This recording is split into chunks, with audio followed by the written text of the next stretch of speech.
Hi, everybody.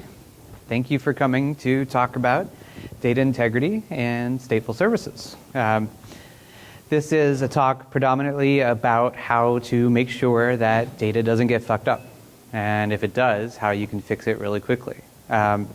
So it's more of a cultural talk. I mean, we're going to go into some technical details, but for me, the goal of this talk is how do we build a concept of a culture of data integrity, data reliability into organizations, more than just backup and recovery, which I think everyone assumes, hey, we got a full backup running, then we're fine, right? There's nothing else that could go wrong. I'm sure that you've all never seen anything else go wrong that a full backup couldn't fix. So I wanted to talk about data integrity, bringing it back, making it sexy. And who here identifies as being a DBA versus a software engineer, developer? No? Just a couple DBAs? What's the first prime directive about being a DBA? Protect the data, right? You know, the data cannot be lost. Every DBA who doesn't want to be fired likes to protect the data. So that's what this talk is about. How do we protect data? So breaking down data integrity, there's two different layers we talk about, right? We're going to talk about physical data integrity, right? My database is corrupt. My files have been lost. Someone accidentally dropped a table or forgot a where clause on an update statement, and I find myself in need of getting data back into the system. And then there's the logical integrity, right? What happens if there's logical corruption? You store file pointers to point to files on disk.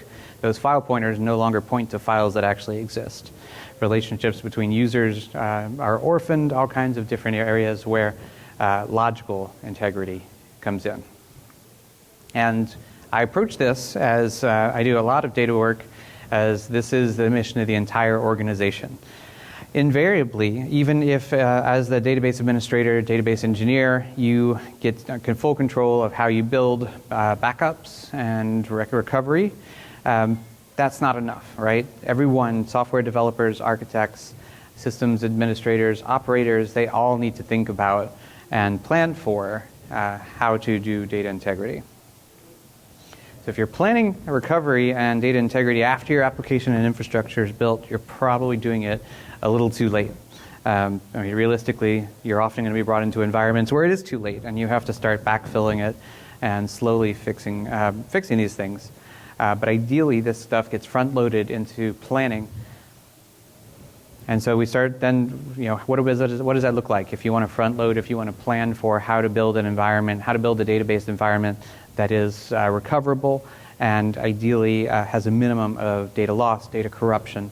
There's 4 goals: elimination, empowerment, detection, and flexibility. So elimination is nice, right? Can we get to the point where we never have the need for dealing with corruption, data loss, etc.? Obviously, you're going to lose data. Servers are going to fail, disks are going to fail.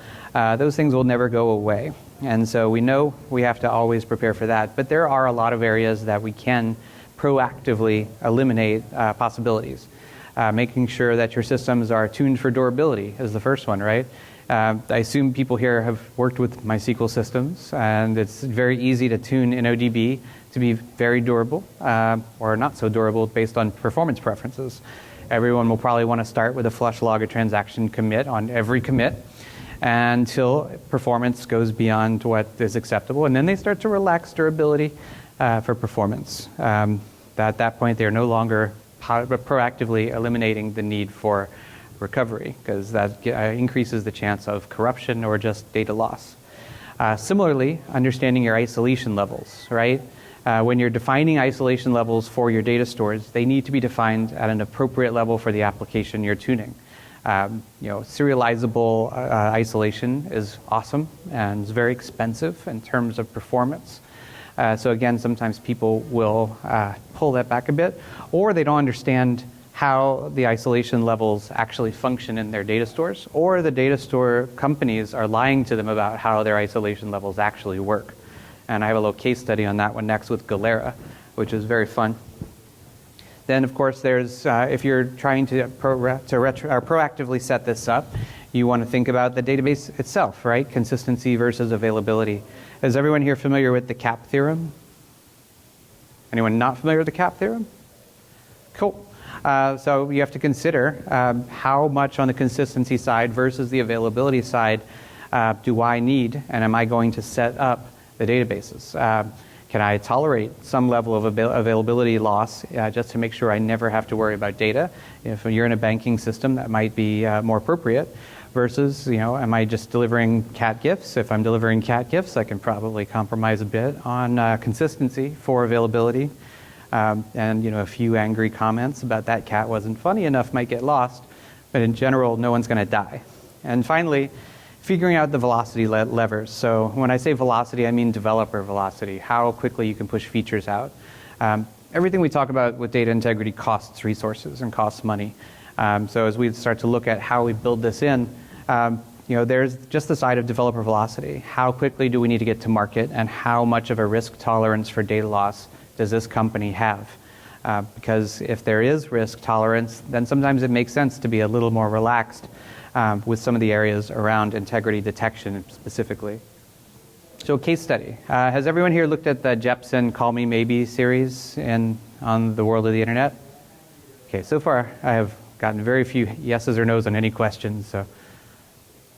Nope? Okay, cool. So Jepsen's awesome. I put the link here on affer.com. He has a series called Call Me Maybe, and it's essentially he'll take a database out on a date and find out if it lies about its consistency promises and guarantees. And it's incredibly useful, right? And often companies that are now coming out with new databases or looking to harden their databases will go to him and ask him to find all the ways in which data can be lost in interesting ways in their databases. So in this case, he does a case study on Clara and the impacts and ambiguities of isolation levels.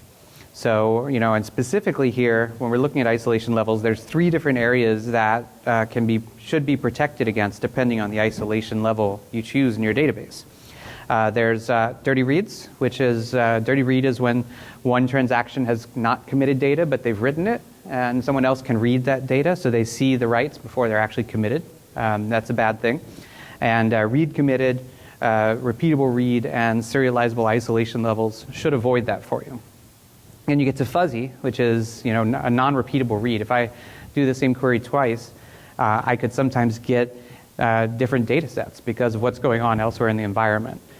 So you avoid that by using a system that is either serializable, like Oracle rollback segments will help with that, or repeatable read.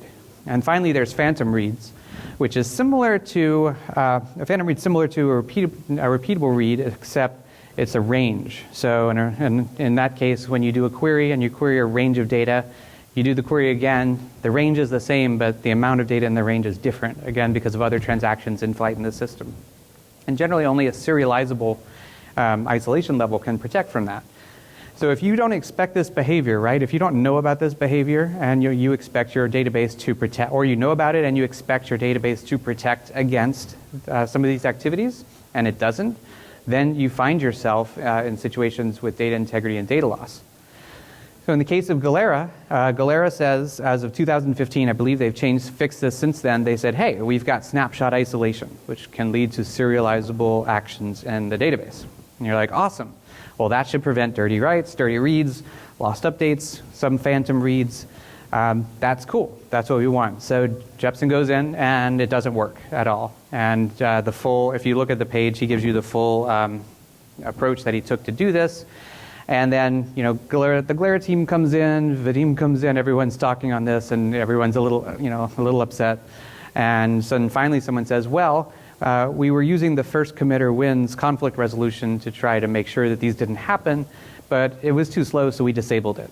But no, the updates, no one actually updated the documentation. And so again, who needs documentation? And so it came out that, and then Clara said, well, if you just sent all reads and writes to the leader, then you wouldn't have any problem because you're not having to worry about the distributed transactions. And that doesn't even work because if there's a failover, during that time there's data loss. So essentially, people who would choose to use Clara for snapshot isolation level transactions would be losing data, and not even at high concurrency levels. I mean, fairly moderate concurrency levels. So that's just one example of how not understanding the isolation levels or the durability configurations you've set up in your databases can lead to very, very interesting and unfortunate data loss or data corruption scenarios. Has anyone dealt with any of these in their lives? You're very lucky, very lucky. So the next goal as you're planning for this is empowerment. And again, like I said, this is all about, when you're getting a new project up or even if you're auditing an existing project and you want to make sure that all the organizations working on database applications, not just the DBAs, are starting to understand and work towards data integrity. Helping people to be able to recover their own stuff, fix their own mistakes is awesome. So there's a couple of different ways you can do this, but I'm sure anyone who has spent time as a DBA has had to go in and do a restore because someone made a mistake, right? And sometimes it's not even a mistake in the scripts, right? It's actually an application. The application worked fine, but someone accidentally removed data because they were given the ability to. And it needed to get brought back up in a hurry, so you have to do manual scripts in the middle of the night. Manual scripts are error-prone, potentially leading to even more data loss. So there are application levers you can add that can really help with this. Some of them are soft deletes, right? When you're working with developers on their apps, letting them mark things as deleted in the database. So at that point, you're adding a little metadata that just says, only give me rows back that have not been deleted. The rows are still in the database. And at that point, you can have a garbage collection process asynchronously pulling that data out, archiving it. You could even add an API that could automatically recover it from the graveyards that you put it in. Once you can get to that level where you have an API that potentially can recover from a soft delete, and also if you can start to store versioned pieces of your data. So instead of just letting an update or a delete destructively change the values of your data, just storing different versions of it, just like in an accounting system, and always showing the latest. Then, just like putting an API in front of a soft deleted system, you could allow people to recover versions of those instances they've updated. Again, eliminating a lot of time and work from the database teams that are trying to do other work. Make sense? Have any of you been lucky enough to work in environments like that? I find object storage is awesome. Like if you look at something like S3 that has automatic versioning in it, just being able to store records of data outside of your core database, dump them into S3 where they can be versioned, can make it faster for those times when you suddenly have to, maybe you have a split brain or any other thing where you've had to do really manual, gross repairing of data. It's horrible. It will make you want to stab yourself in the face. These kind of tools can make it tolerable. The third pillar is detection. Early detection of corruption, in this case, is what I'm talking about. So if we're all using relational databases, I'm sure we all use database constraints, foreign keys, unique constraints, primary keys, not null, enum, whatever it is to enforce business rules at the database level. But I'm pretty sure that you don't get all of the business rules needed into a constraint. There are some business rules that are enforced at the application level, some that aren't enforced at all, unfortunately. And in addition to that, constraints can fail. Has anyone ever disabled an index, disabled a unique key to make a big bulk load faster and then forgot to re-enable the constraint? I have. I was young, I was in college, but it happened. And then suddenly those constraints no longer are enforcing the rules that you expected them to do. So Google has a whole database data validation pipeline that can end up at the busiest times consuming 30 to 40% of their database capacity just validating that the data works. That's obviously on one side. But making sure that you have some layer outside of the application and outside of the database that is validating that the rules you're putting in place with your data actually function is crucial. So as I mentioned before, if you're storing files outside of the database and you're storing pointers to those files in the database, a crawler that can make sure those pointers work. Similarly, if you have expected values, if you have expected lengths, if you have relationships, and particularly if you have relationships between data in a relational database and then federated data somewhere else in another data store, making sure that that federated data that can't be enforced by constraints, that those relationships actually are real and function is crucial. And those kind of tests can be implemented somewhat at the unit and regression test area with test data, making sure as things are checked in that all rules are being enforced, to data validation pipelines, which are asynchronously running constantly. And then finally giving people tools to do forensic analysis if there is a problem, where they can look at the history of the updates to that data, the changes to those data, to find out when and where there might have been problems. So here's what I would expect a data validation pipeline to look like. And again, how you do this will vary. If you're a startup, you're probably not going to do a lot of this, right? And over time, you're going to add more to it. If your data set is huge and you don't have a budget to constantly analyze each piece, then you're going to do sampling. You're going to do pieces of it just to at least spot check and make sure they work. So every database constraint that you put in the database, that's a business rule. So you should have an out-of-band checker validating to make sure those business rules are being enforced. Similarly, you have, like I said, an application should be built against a certain isolation level in the database if it's a relational database, which means transactions should act a certain way. So you should know if my application is designed to work in a repeatable read environment, that I can have phantom reads, but I can't, and read skew they might also call it, but I cannot have a dirty read. So validating that that's true through asynchronous tests, running things like the Jepsen test I mentioned, can continue to enforce and validate that the isolation levels are set right and that the activity you expect, the behavior you expect out of that is working. And finally, particularly on database, like I said, databases without constraints, if you're working with one of those newfangled NoSQL systems, key value stores or whatever that don't have constraints, or that are, when you're dealing with federated systems with a lot of different data stores going through the pipeline, those are relationships that you should really invest a significant amount of time into building an effective data pipeline validator. Does that make sense? Cool. And then, of course, the final pillar in your planning is flexibility. You're not going to be able to to plan for everything, right? You're going to miss things no matter how hard you try. So building flexible environments that allow you, the experts, to do your job, right? Because the goal is, okay, we have 3 DBAs, but we have 1,000 developers. We need to automate out as much as possible, eliminate out as much as possible. And the cases where DBA expertise is needed, the DBAs need to be on their game. So giving the DBAs tools and flexible environments to do that when things that you simply can't plan for happen is key. So tiered storage is one of those things, and in this case it particularly applies to database backups. And I'll talk a little bit more about it further down, but the idea of there are different times you're going to use a backup, right? You're going to use certain backups for putting a system into production, particularly a replica or a failed server while traffic's going and you're in a degraded state. That's one use of a backup, of some type of backup. There's other times you're going to be using it to recover data loss. There's other times you're going to be giving it to auditors for compliance. There's all kinds of reasons. Having tiered storage to support all of these is one level of flexibility. And then, of course, making sure your data is portable enough and replicated to enough areas to support all the potential needs possible is also crucial. Are you getting copies of the data, to analysts? Are you keeping the data small enough that if you need to build a replica fast, you can do so, right? Because you get to a certain data set size and suddenly it doesn't work. Or, if you can't do that, do you have snapshots? Do you have other areas that you can do, have portable data sets? Make sense? Awesome. Okay.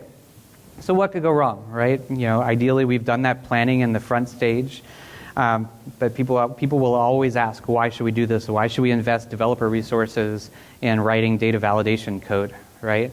Why should we invest infrastructure in automation and extra copies of the data, et cetera, et cetera? They will say, what possibly could happen? You have your full backups. Why are you complaining and not asking for more?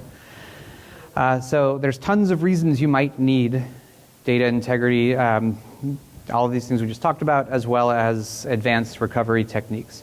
Now, I put this first, planned recovery, because you should ideally be thinking about how you recover data in everything you do and incorporating the same tools that you would use to recover lost data into your day-to-day lives, wherever possible.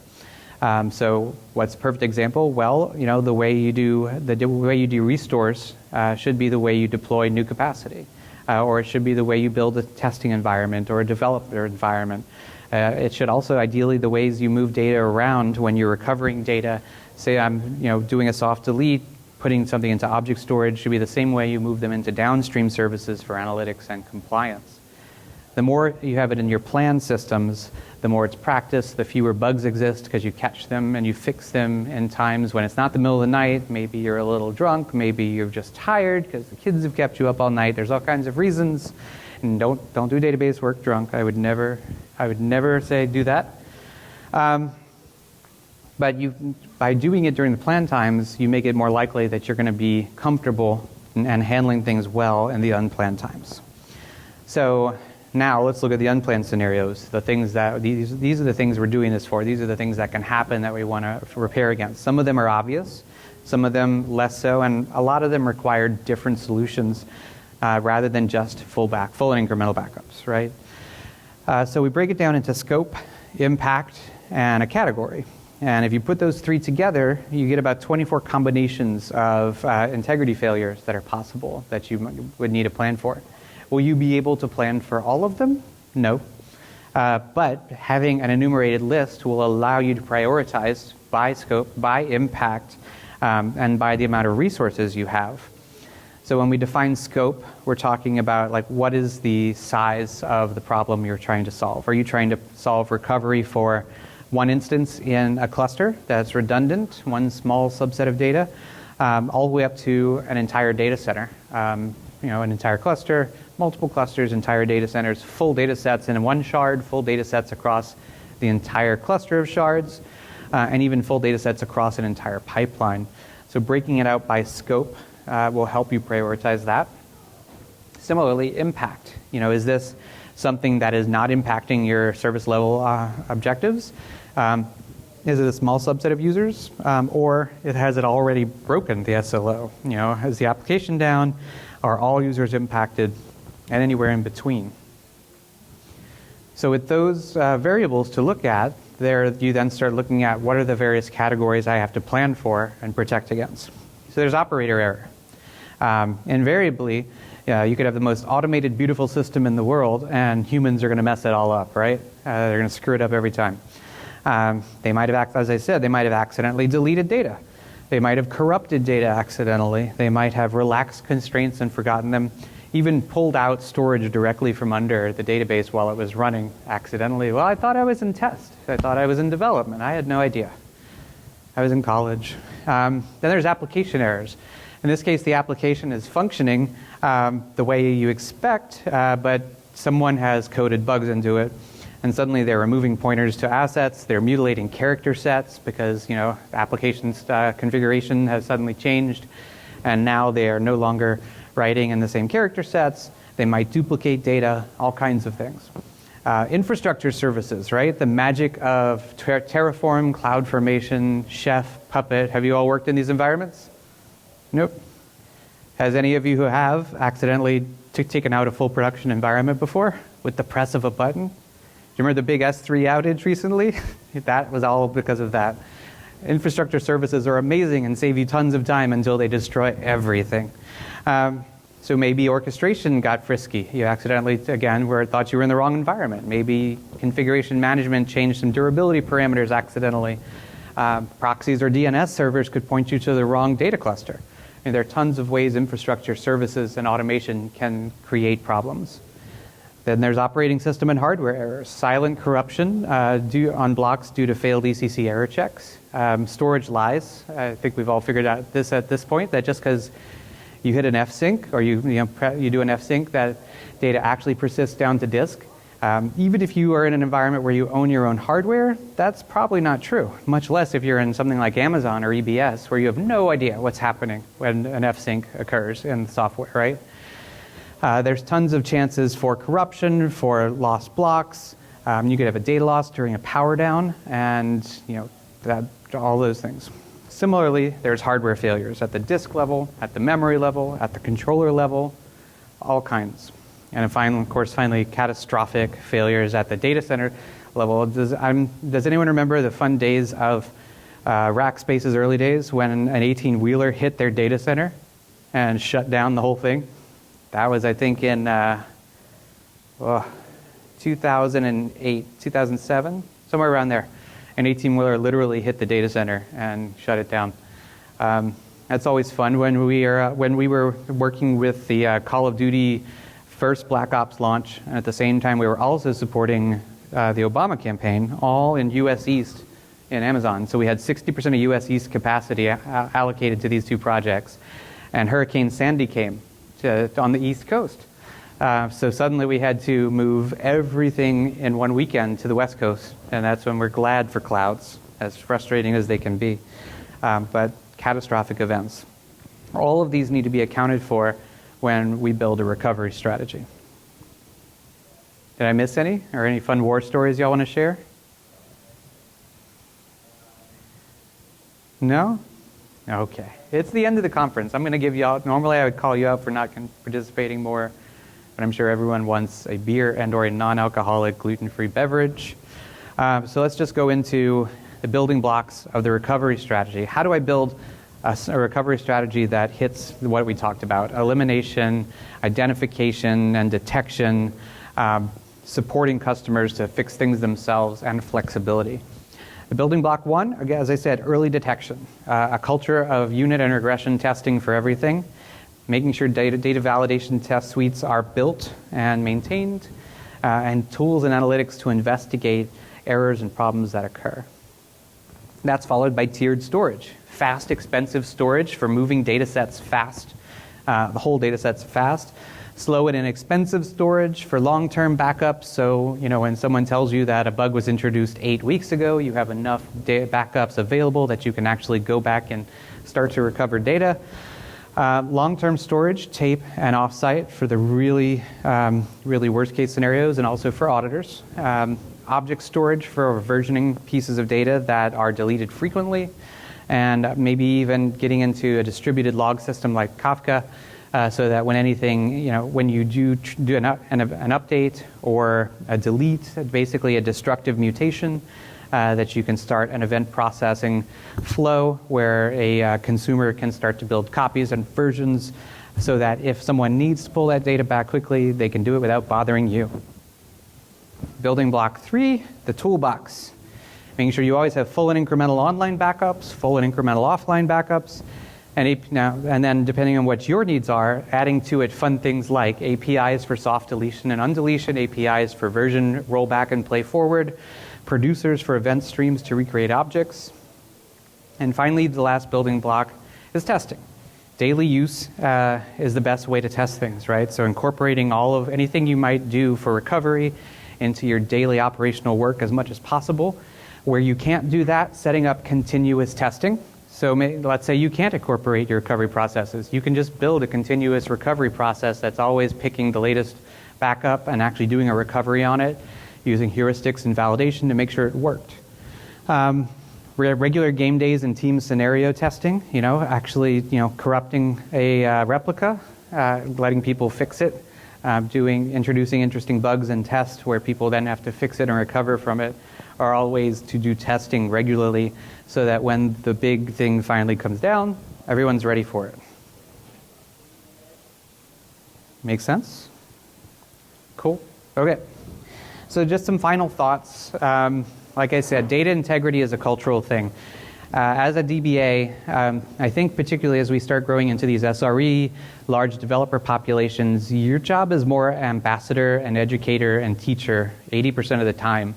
20% of the time is doing things no one else but you can do because you're amazing.